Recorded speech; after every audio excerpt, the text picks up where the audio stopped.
बिना बुलाए आना चाहिए, भगवान की बात सुनने। और यहाँ जबरदस्ती बुलाना पड़ता है कि आ जाओ आ जाओ आ जाओ, है ना। तो जो जबरदस्ती बुला रहे हैं उनका तो पुण्य जमा हुआ है ना।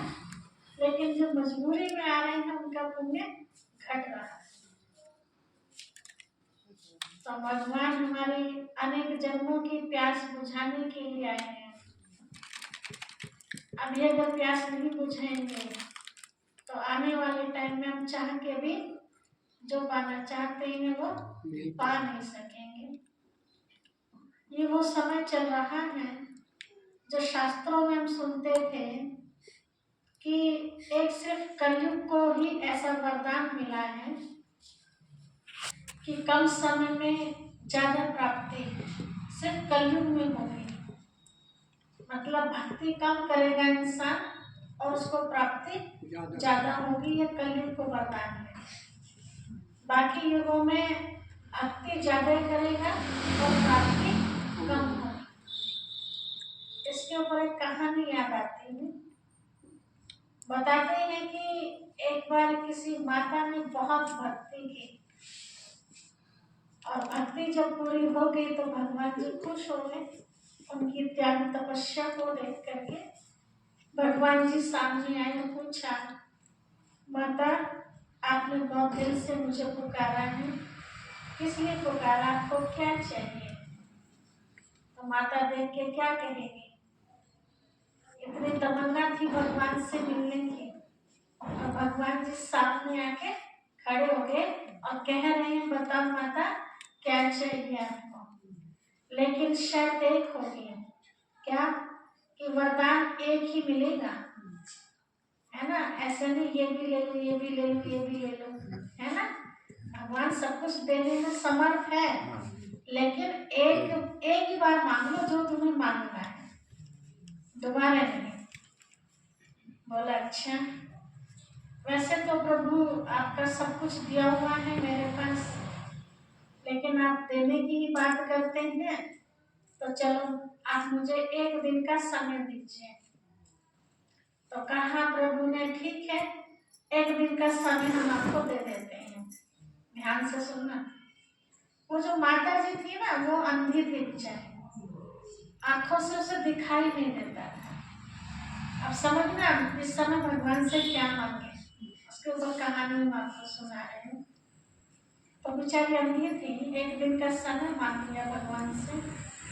तो शाम को सब घर में इकट्ठे हुए, उसके घर में बहू बेटे थे।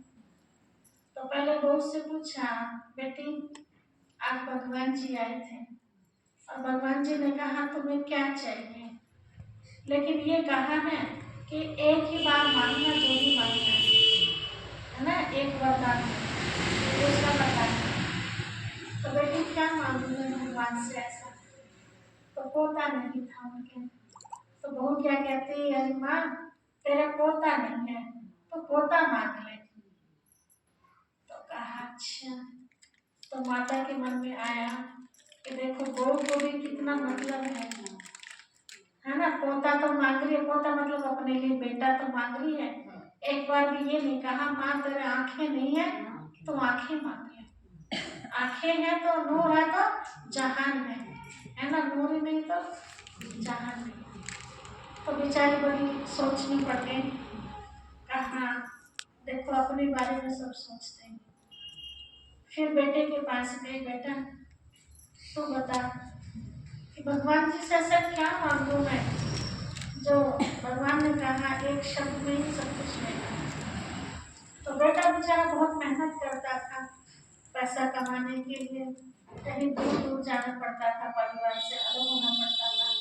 तो परेशानी को देखते हुए बेटे ने कहा, माँ बहुत मुश्किल है दुनिया में जीना, बिना पैसे के कुछ भी नहीं है, तो ऐसे कर भगवान जी से खजाना मांग ले।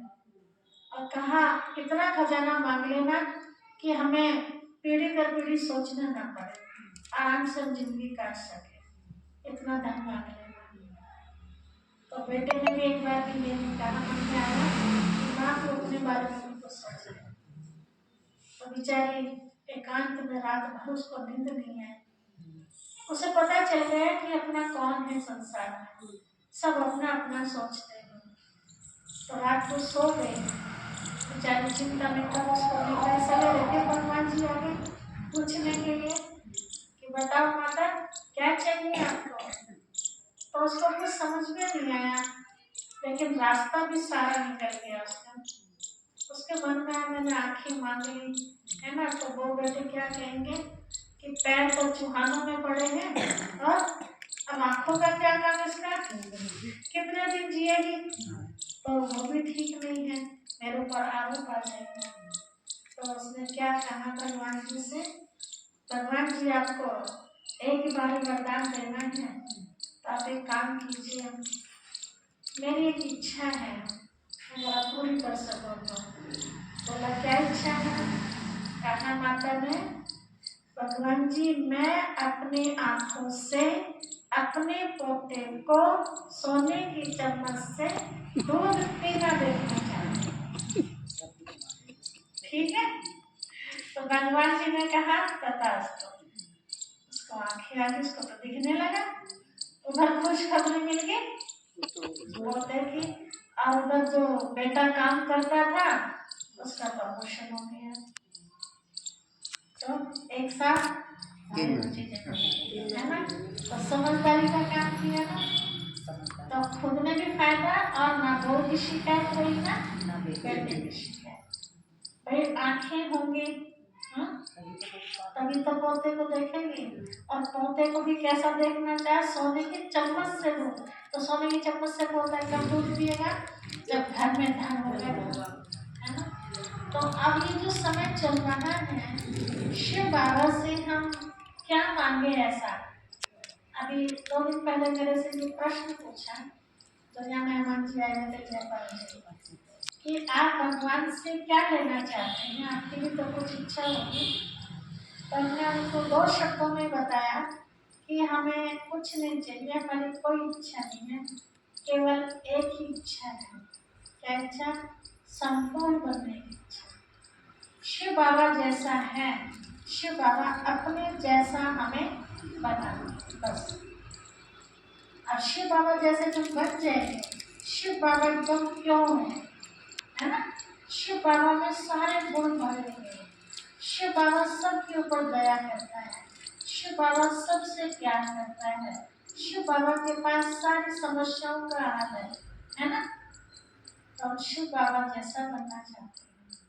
बाबा अपनी सारी शक्तियाँ हमें देते हैं, अपने समान। हम भगवान तो नहीं बन सकते, लेकिन भगवान जैसा तो बन सकते हैं ना।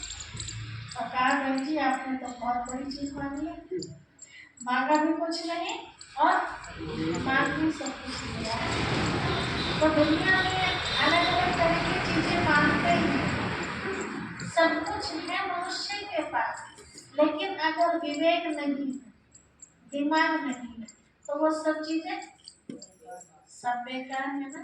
तो वो दिमाग मिलेगा कहाँ से।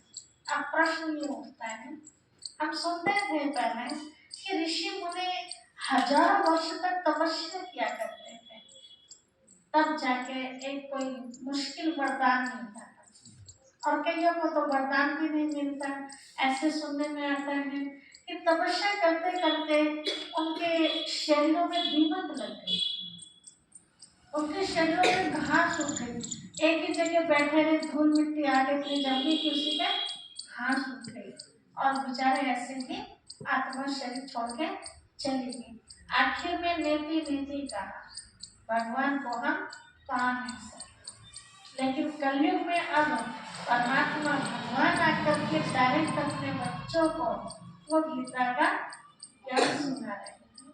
वो अमर कथा भी गीत सुन रहे थे ना, भोलेनाथ बाबा अमर कथा सुना रहे हैं। तो वो अमर कथा क्या है।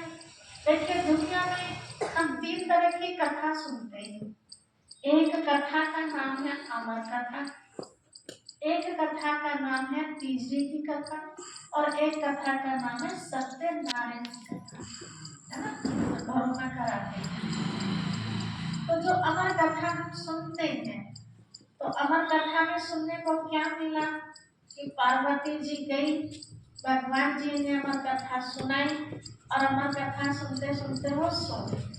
लेकिन अमर कथा कौन सी थी वो, इसके लिए बताते हैं कि पार्वती तो सो गई। पार्वती को भगवान जी ने कहा कि हुंकार देते रहना, नहीं तो मुझे कैसे पता चलेगा कि तुम सो रही हो या सुन रही हो। तो बताते हैं कि वहां ऊपर कोई कबूतर का जोड़ा बैठा हुआ। पार्वती तो सो गई और वो घुटल घुटल जो कर रहा था, तो भगवान जी ने क्या सोचा, पार्वती गाली दे रही। तो देखा, ध्यान गया, अरे ये तो सोई पड़ी है, तो फिर हुंकारे कौन दे रहा, तो ध्यान गया कौन था, तो देखा कबूतर बैठा। आप विचार करो ये बात। कहते हैं सारी दुनिया की जो रचना है, जीव जंतु प्राणी हर कोई, सब किसके बनाए हुए, भगवान जी के बनाए हुए। तो पार्वती भी भगवान जी की बनाई हुई थी, तो वो कबूतर भी भगवान जी के बनाए हुए।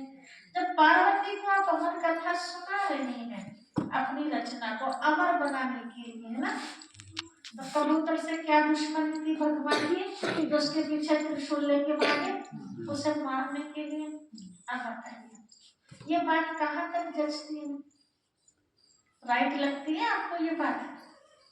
भगवान की संतान है ना कबूतर में, उसे मारने के लिए भगवान क्यों भागा? झूठी कहानी बना रखी सारी में, मन ग्रंथ कहानियां हैं। ठीक है, अमर कथा कोई भी सुने, कहते हैं जो अमर कथा सुनता है वो अमर बन जाता है। लेकिन वो कथा कौन सी थी, आज तक उसका किसी को पता नहीं चला।